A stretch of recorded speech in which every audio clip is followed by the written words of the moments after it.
Back in December, reporters asked the now former head coach and former offensive coordinator why Tybo Rogers was missing on the field. Neither of them revealed an investigation into the rape allegations was happening.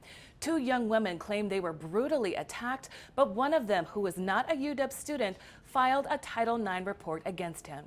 In public, UW football was business as usual, on the road to a national championship bid, but without standout freshman running back Tybo Rogers. Tybo didn't go to the Pac-12 championship game, and you know he's made all these strides as one of the most used freshmen, yet he's had a few little bumps along the way.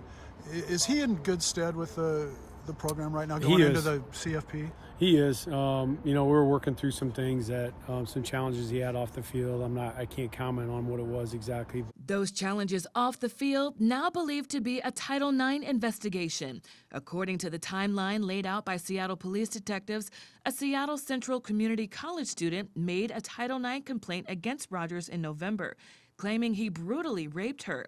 The complaint gets filed around the same time coaches were emailing about taking Rogers off the roster.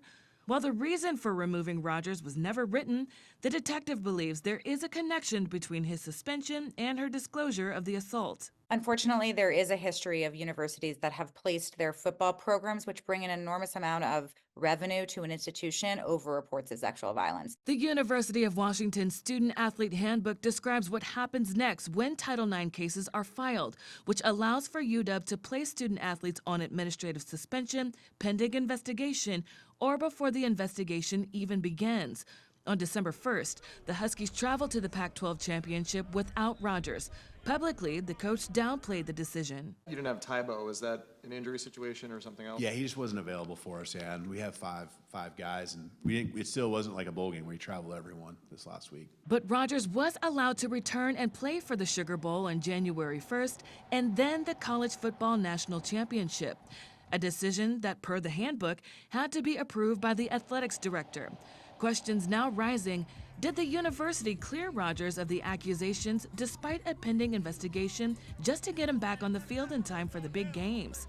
National Title IX attorney and expert Carrie Simon says UW has some answering to do. They feel more compelled to protect the athletic programs that are so important to the institutions than they are to survivors. But ultimately, it doesn't protect the football program. It doesn't protect any athletic program when you allow predators that you're aware of to continue to play over the lives of your students. That doesn't ultimately reflect at all on the programs that we want to have. Now that Rogers has been charged by King County prosecutors, the Huskies' new coach, Jed Fish, says the player has been suspended. As soon as we found out about any allegation, we suspended him indefinitely from the program. The university is sending us a statement saying, in part, under federal student privacy laws, we cannot comment on any individual student.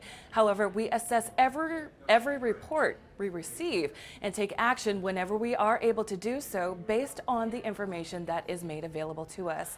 Seattle Police Department confirms the investigation remains ongoing. Rogers is scheduled for an arraignment on charges against him in both cases on April 18th. Back to you.